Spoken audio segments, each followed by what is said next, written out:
TV news सबसे तेज। हमारे चैनल को देखने के लिए लाइक करें, शेयर करें और सब्सक्राइब करें और देखिए आज की ताजा तरीन खबर। मंडी तालुका ग्राम पंचायत कोपर में धर्म सेवक सरपंच श्री हेमंत दादा घरत साहब के नेतृत्व में तीसरी साल कोपर प्रीमियर लीग का आयोजन हुआ। हम आपको बता दें कि पूरा गांव इसमें खेला, जैसे कि बच्चे, बूढ़े, जवान, हर किसी ने इसमें भाग लिया।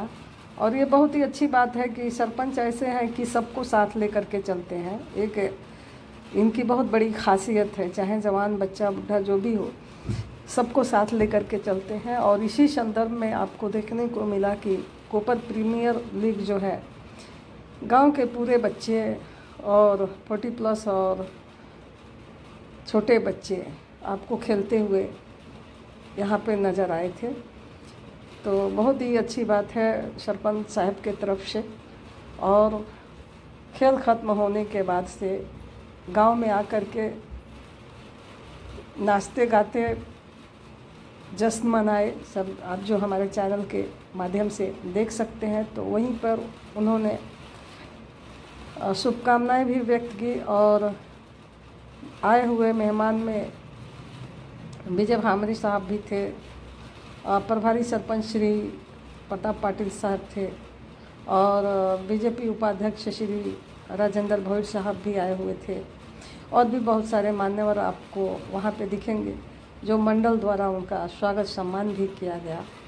तो चलिए हम आपको दिखाते हैं और सुनते हैं कि क्या कहते हैं मान्यवर और सरपंच साहेब। आमच्या आदरणीय प्रतापजी पाटील साहेब पण ठाणे जिल्ह्याची सर्वात मोठी स्पर्धा पाहिली। माजी केंद्रीय मंत्री चषक 2025 स्पर्धेचं आयोजन ज्यांच्या माध्यमातून आपण पाहिलं ते सन्माननीय सामाजिक व्यक्तिमत्व राणादेवचे सन्मान या मुख्य व्यासपीठावर या मंचावर केला जाते।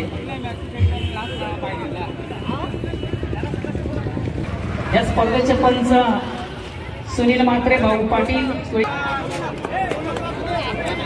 2 मिनिट या स्पर्धेचे दुसरे पंच सुरेश घरते यांसाठी स्पर्धेचे तिसरे पंच भाऊ पाटील ग्रामीण क्रिकेट संघटनेचे जॉईन आहेत भाऊ पाटील यांना देखील आपण या स्पर्धेच्या पेश गायकवाड यांना देखील करू आपण स्पर्धेच्या माध्यमातून सन्मानित अल्पेश गायकवाड। खूप सुंदर आवाज डीजेच्या माध्यमातून लाईनची व्यवस्था झाली, दाखवली गेली। उपाध्यक्ष रुपेश घरत, प्रभाकर पाटील असे व्यक्तिमत्वांचे आणि सन्मान संदीप पाटील, देवेश पाटील आणि सुधीर घरत। साखळी सामन्यातून 5 जोडी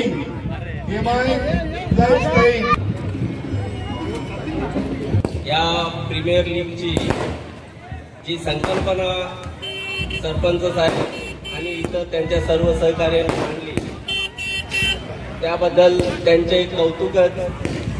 परंतु हा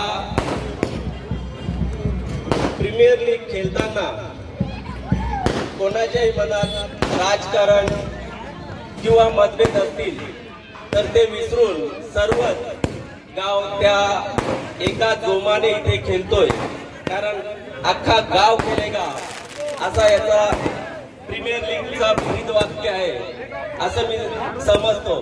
ह्या गावाचा कोपर गावाने जो खेळ खेळतात तेव्हा कधीच एवढा स्टेज भरलेला नसतो आणि त्यातल्या त्यात आपल्या महिला भगिनी कधीच नसतात, परंतु अख्खा गाव खेळतोय।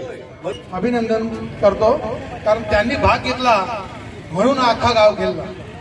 जर त्यांनी भाग घेतला नसता तर अख्खा गाव खेळू शकत नव्हता। कारण अगोदरच आमच्या गावामधून साहेब सांगतो तुम्हाला एवढा प्रेशर करण्यात आला होता की खेळाडूंना जाऊन घरोघर सांगत होते की तुम्ही खेळू नका। हा आयोजन जवळजवळ आम्ही आता 3रा सीझन आहे। अगोदर याच्या अगोदर आम्ही बरेच प्रयत्न केले पण कोपर लीग काही होत नव्हती। पण यावेळेस सरपंच साहेबांनी पाठीवर हात ठेवला आणि आता 3रा सीझन आम्ही खेळतोय। सर्व खेळाडूंचे अभिनंदन याकरता का तुम्ही ही स्पर्धा एसओसी करण्याकरता सर्वांनी भाग घेतला आणि आज ही 3रा सीझन आम्ही एसओसी करून दाखवला। कोई कुछ भी कहेगा लेकिन मैं हक से कहता हूं कि अक्का कोपर खेलेगा। एवढे बोलून मी माझे 2 शब्द संपवतो. जय हिंद, जय महाराष्ट्र. बंद्रा मारुती कालनेऱ्या क्रीडा नगरीत श्री क्षेत्र या पावनभूमीत सर्व खेळाडू इथं आपल्या या कोपर प्रीमियर लीग 2025 मध्ये तिसरं पर्व याच्यामध्ये खेळले. या लीग मध्ये आपण सर्व खेळाडूंना घेऊन आयोजन कमिटी एक बनवली. आयोजन कमिटीच्या मार्फत आपण 6 मालकांची निवड केली आणि 6 मालकांनी 6 संघ बनवले आणि या कोपर प्रीमियर लीगच्या आयोजन कमिटीमध्ये मुख्यतः जेव्हापासून आपण कोपर ग्रामपंचायतीची धुरा हाती घेतली तेव्हा आपण या गावातील ज्येष्ठ मंडळीच्या वतीने त्यांच्या आशीर्वादाने महिला मंडळ तरुण मंडळ यांच्या सहकार्याने यांच्या सूचनेनुसार गेली सलग 2 ते 2.5 वर्ष आपण सर्व प्रकारचे सामाजिक राजकीय तसेच शैक्षणिक आणि खेळाडू वृत्तीचे विविध प्रोग्राम आपण आयोजित करत असतो. याच्यामध्ये सर्वप्रथम आपण आपल्या गावातील ज्येष्ठ मंडळी यांचा आशीर्वाद घेऊन सलग 1 वर्षात 5 कथा आयोजित केल्या. ठाणे जिल्ह्यामध्ये आपला कोपरगाव असा पहिला ठरला की या श्रीराम कथा, कृष्ण कथा, हरिकथा, शिवकथा आणि भागवत कथा आपण आयोजित केल्या. त्याच्यानंतर आपण श्री रामाचं मंदिर भव्य दिव्य या पंचक्रोशीमध्ये मंदिर नाही असं मंदिराचा उभारणीचा कार्यक्रम आपण या ज्येष्ठांच्या आशीर्वादाने महिला मंडळाच्या आशीर्वादाने हाती घेतलेला आहे. त्याच्यानंतर खेळाडूंनाही चांगला वाव मिळावा अशी इच्छा आपल्या गावातील केशव पाटील, संतोषजी म्हात्रे, अनिलजी म्हात्रे, संदीप पाटील, राजेश पाटील, वैभव पाटील आणि इतर त्यांचे 40+ खेळाडू असतील, रोहित म्हात्रे असतील, तानाजी दादा असतील, मनोहर मडवी साहेब असतील, सर्व खेळाडूंची मी नाव घेत नाही. यांनी एक इच्छा प्रकट केली तर सरपंच कुठंतरी आपल्याला खेळाडूंना योग्य तो वाव मिळत नाही. खेळाडू वृत्ती सर्वांच्या अंगी आहे पण ती दर्शवण्याची संधी मिळत नाही. प्रतापसिंह पाटील आपणास मी सांगतो बरेच वर्ष झाली 20 वर्ष झाली आम्ही केंद्रीय मंत्री चषकात खेळण्याचा प्रयत्न करत होतो. आजपर्यंत आम्हाला यश आलं नव्हतं आणि आपल्यापासून केंद्रीय पंचायत राज राज्य मंत्री चषकाची आपण आयोजन कमिटीचे अध्यक्ष झाले आणि त्या कमिटीमध्ये आमची निवड केली आणि तुमचा आशीर्वाद आम्हाला लाभला आणि आम्ही फक्त आपल्याकडे सूचना केली का आमच्या गावातील संघाला अजूनही तिथे खेळण्याची संधी उपलब्ध झाली नाही. आपण आमच्या एक शब्दाला किंवा विनंतीला एक मिनिटातच होकार दिला आणि सांगितलं का कोपरची वेताळ टीमला पहिले घ्या तुम्ही, कारण बरेच वर्ष झाले ते खेळले नाही आणि आपल्या आशीर्वादाने आणि सूचनेनुसार आमच्या टीमला तिथे खेळण्याची संधी मिळाली आणि योगायोग बघा आम्ही फायनल पर्यंत पोहोचलो तिथे. अंतिम सामन्यात आमचा थोडक्यात पराभव झाला असू द्या पण आमच्या खेळाडूंना आमच्या गावाला तिथं एवढ्या मोठ्या स्पर्धेमध्ये स्थान मिळालं, खेळाला मिळालं याच्याबद्दल आम्ही ऋणी आहोत. आपले धन्यवाद मानतो आणि या कोपरमधील खेळाडूंना एक चांगला असा वाव मिळावा म्हणून आम्ही सतत प्रयत्नशील असतो आणि त्या प्रयत्नाच्या माध्यमातून ही कोपर प्रीमियर लीग अख्खा कोपर खेळेगा याच्यामध्ये आम्ही सर्व खेळाडूंना सामावून घेतो. जवळजवळ आपण आता बघत असाल की 100 ते 150 खेळाडू इथे उपस्थित आहेत.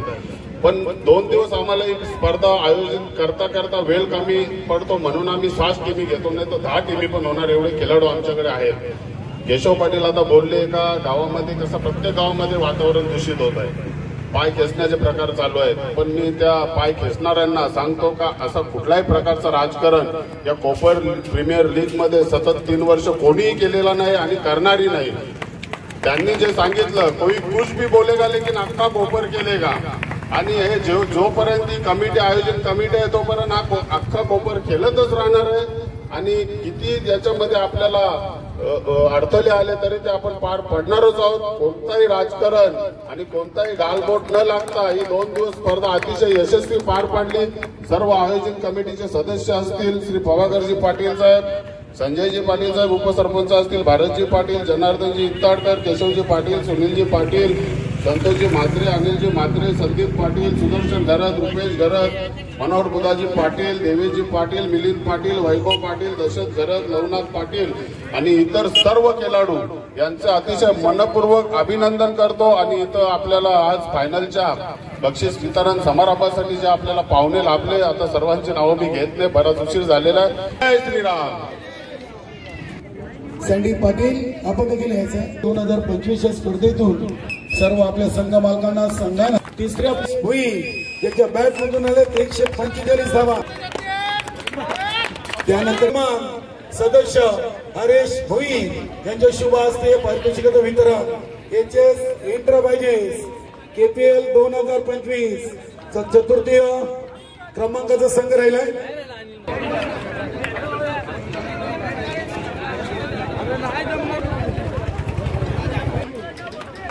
आमच्या पहिल्या सामन्यातून 71 धावा, 12 चेंडूमध्ये 53 आणि 6 चेंडूमध्ये 6 षटकार गेलाय आणि त्यांचा लकी नंबर 40-40. मात्र या संघाला शेवटच्या सामन्यामध्ये पराभूत करण्याची कामगिरी दक्षिका एंटरप्राइजेस टीमने केली. सलग 6 विजय मात्र पराजय आणि या चषकावर दुसऱ्या क्रमांकावर समाधान. काही हरकत नाही, पुढल्या वर्षी अजून चांगला खेळ करा.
Gracias.